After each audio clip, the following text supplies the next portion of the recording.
Fala galera do YouTube, tudo bem? Aqui é o professor André com mais uma aula para vocês. Hoje nós vamos continuar o estudo dos fluidos, tá bom? E hoje nós vamos falar sobre os tipos de escoamento, tá? Então vou pedir para vocês aí, quem puder já se inscreve no nosso canal, se estiver gostando dos vídeos, tá? Já baixa lá o material para vocês estudarem, para desenvolver os exercícios, bacana? Depois da vinheta eu explico para vocês. Bora lá!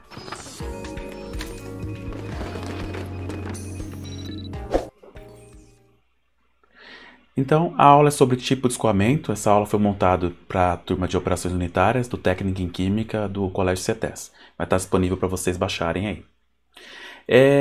Eu vou falar aqui, vou começar pelos tipos de escoamento, mas antes disso, eu vou falar sobre um cara aqui, que é o Reynolds. Esse cara foi um físico, engenheiro mecânico britânico. Em 1883, ele fez alguns testes para verificar o comportamento dos fluidos e como que eles se comportavam, né? Então aqui ele montou um aparato aqui. Como que funciona esse aparato? Esse aqui é um recipiente, né, que ele encheu de água. E através disso, para ele saber como que funciona o comportamento dos fluidos, ele pegou, montou aqui uma estrutura, né? Então aqui você está cheio de fluido aqui dentro, né? E aqui ele montou uma abertura para que esse fluido entrasse, para evitar que na hora que ele entrasse aqui ocorresse algum tipo de turbulência, né? E ele inseriu aqui na parte de fora um outro recipiente com uma quantidade de tinta, né? Então, na hora que esse recipiente ele vai soltando aqui a tinta, ele vai soltar bem na boca essa boca de sino aqui, e o fluido, na hora que ele escoar, ele vai passar pela tubulação e ele vai analisar o comportamento desse fluido. Bacana? Fora isso, aqui em cima ele também tem uma outra estrutura que vai ter como se fosse uma boia. Na hora que essa boia começa a baixar, ele vai mexer esse ponteiro aqui, então ele consegue ver a altura do que diminuiu aqui, né, da altura do fluido. E se você tem a base aqui, se você tem a área, né, se você tem a área aqui do recipiente, aí você acha o volume. O volume não é igual a aquela base ali da área vezes a altura, então ele conseguia saber o volume que está deslocando. Se o volume que tem, ele calculava pelo tempo, então ele consegue calcular a vazão. Ele escoava aqui e você tem aqui como fosse o sistema aqui, que ele conseguia controlar a vazão e fechando a quantidade de água. Aqui em cima também você tem outro sisteminha que você consegue controlar a vazão de tinta, né? E nisso ele analisou aqui dentro dessa tubulação como que esse fluido se comportava. Como que ele se deslocava aqui dentro pelo comportamento com esse líquido. Por intermédio disso, você chega nessa ideia aqui, ó. Então hoje em dia eles fazem com uma seringa. Eles colocam uma seringa, colocam uma mangueira transparente para analisar, colocam uma seringa aqui e vai injetando o corante, e a partir disso você controla aqui, né? Você tem uma válvula que vai controlar a saída de água, para controlar a vazão aqui, e você vai analisando, a tinta vai sendo inserida. Tem uma coisa que eu esqueci de citar lá. Por que ele tem que ficar dentro do recipiente a tinta? Para que não ocorra. Olha aqui, a parte interessante de toda essa tubulação ficar dentro da água é porque não ocorre variação da temperatura. Como não ocorre variação da temperatura, você não tem turbulência aqui do fluido. Ele também apoiou aqui para evitar que ele ficasse se mexendo e ocorresse turbulências também, e interferisse no resultado. Tá bom?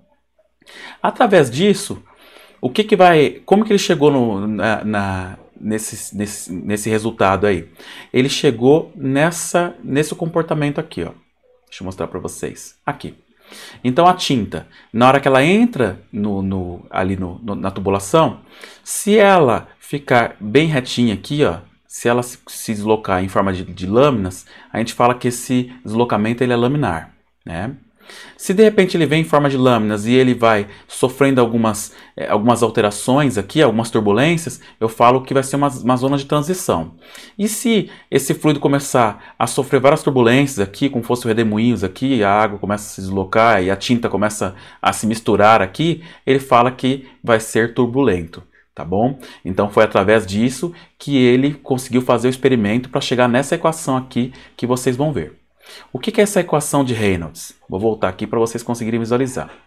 A equação para chegar no número de Reynolds, ela vai representar o número de Reynolds.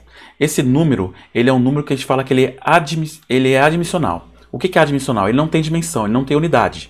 Aí não vai ter número. Todas as unidades vão se anular. O que for em metro quadrado, o outro em metros cúbicos, todos vão se anular e não tem unidade. Quando você encontrar, você não precisa colocar lá metros por segundo, não precisa colocar nada. Não tem unidade. Tá bom?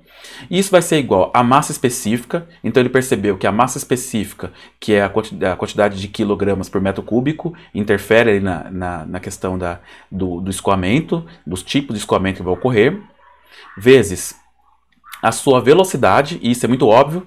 Quando você aumenta a velocidade, você vai aumentar o número de Reynolds. Então você vai causar mais turbulência naquele sistema, ali no fluido. Então por isso que a velocidade está aqui. Vezes o quê? O diâmetro do tubo.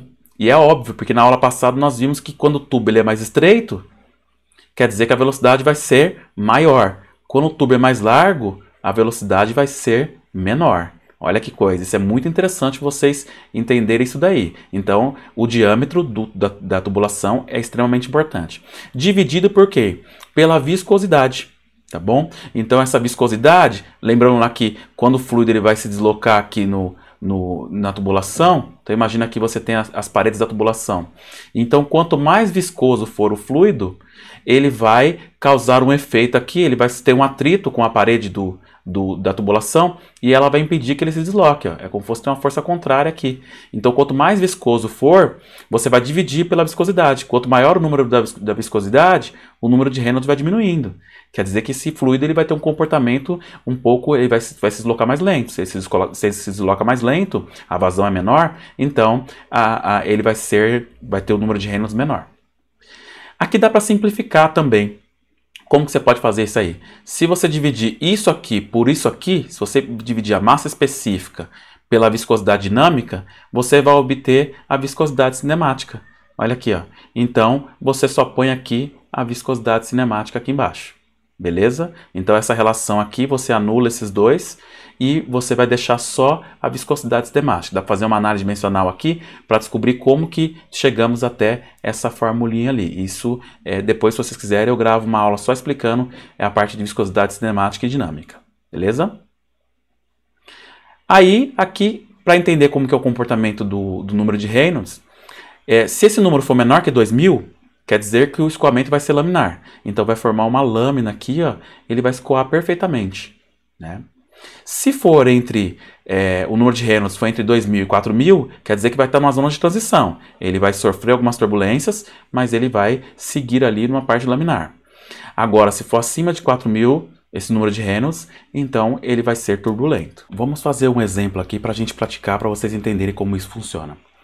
Então você tem um fluido que possui uma viscosidade cinemática, né? Então você vai destacando aqui, vai ser 10 elevado a menos 5, a viscosidade cinemática, já destaca ali.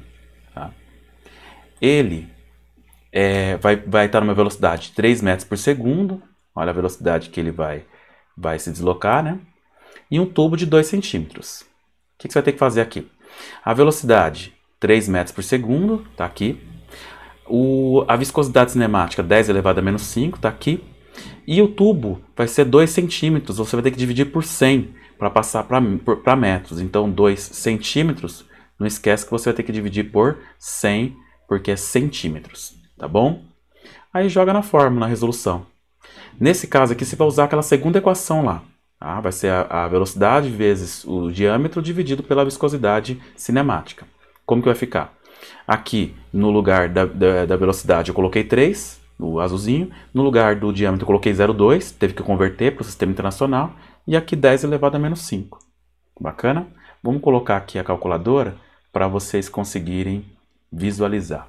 Vai ficar 3 vezes 0,02, dividido por 10 elevado a menos 5. Tá bom?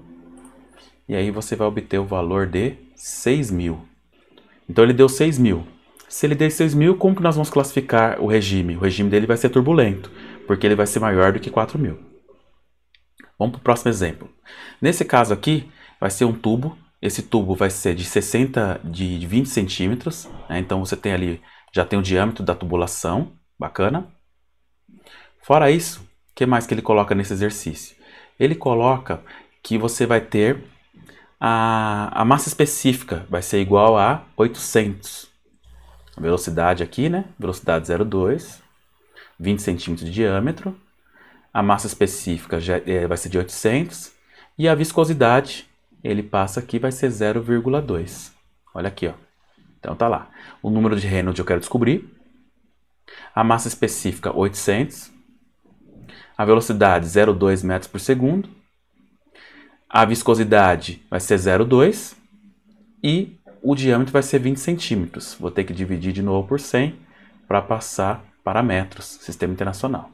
Beleza? Resolução. Aí eu coloco a fórmula, né? Essa é a primeira fórmula lá que envolve tudo, vai ter que envolver também a massa específica. Você coloca no lugar da massa específica 800, no lugar da velocidade eu vou ter 0,2, no lugar do diâmetro eu vou ter 0,2 e no lugar da viscosidade eu vou ter 0,2. Calculando tudo vai dar 160. Se ele é 160, nós classificamos o regime como ou laminar, né? Porque ele vai seguir uma lâmina, ele vai ficar ali porque ele está abaixo de 4.000 Reynolds. O número de Reynolds lá vai ser menor que 4.000. Então, você vai considerar como essa classificação. Bacana? Então é isso, galera. Aqui vocês vão ter as referências que eu utilizei para montar essa aula. Bacana? Vou pedir para vocês continuarem aí no nosso canal, curtindo o nosso canal aí, se inscrevendo e indicando para a galera, para o pessoal estudar. Bacana? Abraço a todos e até mais.